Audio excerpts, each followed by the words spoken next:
Assalamualaikum warahmatullahi wabarakatuh. Selamat pagi anak-anak, jumpa dengan Pak Guru melalui video. Walaupun Pak Guru tidak tampak di video ya. Semoga di pagi ini kita tetap diberikan kesehatan, keselamatan oleh Allah Subhanahu wa taala untuk melakukan semua kegiatan kalian, kegiatan belajar, kegiatan bersama keluarga ya. Semoga kita tetap dalam lindungannya. Baik anak-anak, untuk pagi ini kita akan mempelajari tema 6 ya, buku tema 6, buku paket tema. Kita lanjutkan pembelajaran kemarin. Kalau kita kemarin belajar sampai halaman 140 ya kemarin. Kita sekarang beranjak pada pembelajaran 6 ya, halaman 152.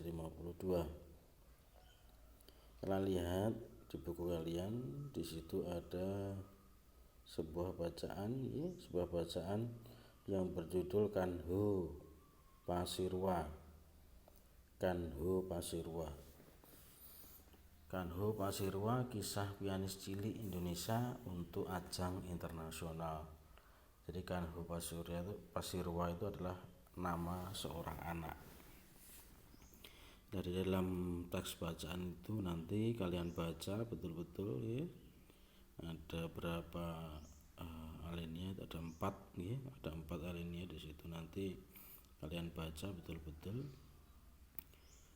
Kemudian setelah dibaca kalian dikerjakan seperti biasa ya, bacaan nomor 1, 2, 3 ya, pertanyaan nomor 1, 2, 3 dan 4. Nah, yang nomor 4 dilihat anak-anak, di situ ada deskripsikan sosok Kanho dengan menggunakan kata-katamu sendiri. Jadi maksudnya itu mendeskripsikan, menggambarkan sosok Kanho itu seperti apa. Jadi maksudnya bukan menggambar di kertas gambar atau di buku gambar ya, tetapi menggambarkan melalui kata-kata anak-anak. Jadi misalkan seperti ini, misalkan ada bacaan kancil dan harimau. Nah, kalian disuruh menggambarkan sosok kancil. Nah, itu kamu ditulis di situ sosok kancil itu seperti apa. Jadi kancil adalah binatang yang cerdik. Kecerdikan kancil dapat mengelabui harimau. Nah, misalkan seperti itu. Jadi ditulis di buku tulis sesuai dengan kata-kata kalian sendiri digambarkan. Jadi sosok kancil itu gambarannya seperti apa. Misalkan ada bacaan bunga melati misalkan ya. Jadi digambarkan bunga melati seperti apa. Jadi bunga melati itu sangat indah dipandang, mempunyai warna-warni yang indah. Dia tumbuh subur, bisa tumbuh di mana saja. Nah, seperti itu. Jadi itu penggambaran sebuah sosok. Kalau misalkan suatu contoh kita menggambarkan seseorang. Itu misalkan kita menggambarkan kita menggambarkan seseorang. Misalkan kita gambarkan Bu Erna ya, misalkan ibu kepala sekolah yang dulu. Kita menggambarkan sosok Bu Erna. Bu Erna adalah seorang wanita yang mempunyai pribadi yang unggul. Beliau adalah seorang penyabar. Beliau mempunyai kredibilitas yang tinggi, mempunyai kesabaran dalam mendidik siswa. Beliau merupakan seorang pemimpin yang ulet, dapat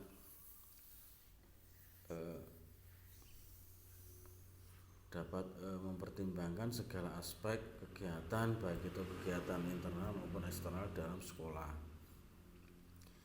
Beliau dalam memimpin sekolah bisa menjadikan sekolah menjadi maju, bisa merangkul semua pihak, baik itu pihak internal maupun eksternal sekolah. Jadi misalkan seperti itu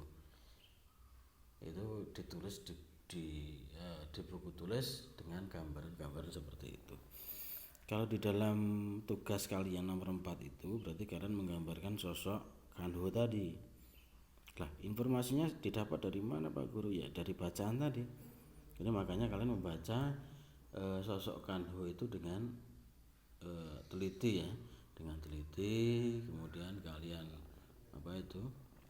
gambarkan sesuai dengan deskripsi kalian ya. Sudah jelas ya nomor 1 sampai 4 ya. Jadi tugas kalian yang pertama ini anak-anak ya. Jadi hari ini ada 2 tugas. Yang pertama adalah ini. Terus yang kedua yaitu bukalah buku kalian halaman sebentar halaman bawah,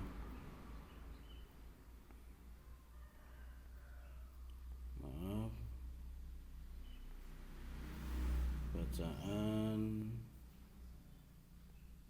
ini Impian Bomu halaman 173. Impian Bomu, penulis Wati Idio dan Deka Wardani.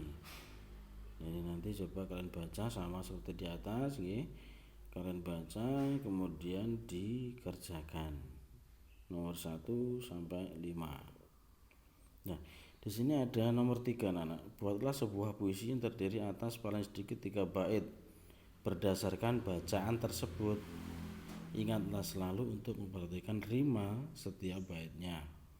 Bacakanlah puisimu di depan kelas. Jadi maksudnya begini, kalau membaca puisi tidak usah ya, kalian buat puisinya saja. Jadi nomor 3 di sini nanti kalian membuat puisi dari bacaan. Paling sedikit 3 bait, berarti kalian buat 3 bait ya. Dalam satu bait itu kan terdiri dari beberapa kalimat. Jadi biasanya ada 4 kalimat ya. Satu bait 4 kalimat, berarti kalau 3 bait berarti nanti kalian buat 12 kalimat. Kalian ambil dari dari bacaan. Tentunya kalau puisi kan sudah bisa ya. Sudah bisa. Jadi kalian buat puisi dari bacaan itu, kemudian ditulis di buku belajar di rumah. Semuanya ditulis di buku belajar di rumah. Baik itu tugas 1 dan tugas 2. Nah, di sini ada rima. Rima itu apa? Kemarin sudah kan? Kalau rima itu bunyi vokal yang terakhir dalam kalimat. Jadi kalau puisi kan kemarin punya rima AA AA atau AB AB atau BB BB atau BA BA ya kan, rimanya berbeda. Jadi rima setiap bait itu kalian bedakan tidak apa-apa, atau disamakan juga bisa ya. Jadi sebisanya kalian membuat puisi dari bacaan itu. Kalian referensinya puisi dari buku-buku dari buku di depan, halaman depan kan banyak ya. Kalian buat seperti di dalam buku itu. Rimanya boleh AAAA, boleh ABAB, boleh BABA, terserah ya. Monggo. Yang penting kalimat-kalimat dalam puisi itu kalian ambil dari bacaan yang ada di dalam buku paket tema 6 halaman 173 anak ya. Dari Impian Bomu tadi. Ya. Sudah jelas ya? Kalau sudah jelas, Pak Guru cukupkan sampai di sini untuk videonya. Ya, selamat mengerjakan. Semuanya dikerjakan di buku belajar di rumah. Soalnya ditulis kemudian dikerjakan, ya. Jangan patah semangat anak-anak ya. Kita harus bisa melewati pandemi ini dengan belajar sendiri, belajar mengembangkan potensi diri kalian masing-masing ya, tanpa harus mengharapkan atau tanpa harus kita bertemu, tanpa harus kita bersama teman-teman, tapi kita harus semangat belajar sendiri untuk mengembangkan potensi kalian sendiri-sendiri ya. Saya cukupkan sekian video dari Pak Guru. Semangat selalu ya. Saya akhiri, wassalamualaikum warahmatullahi wabarakatuh.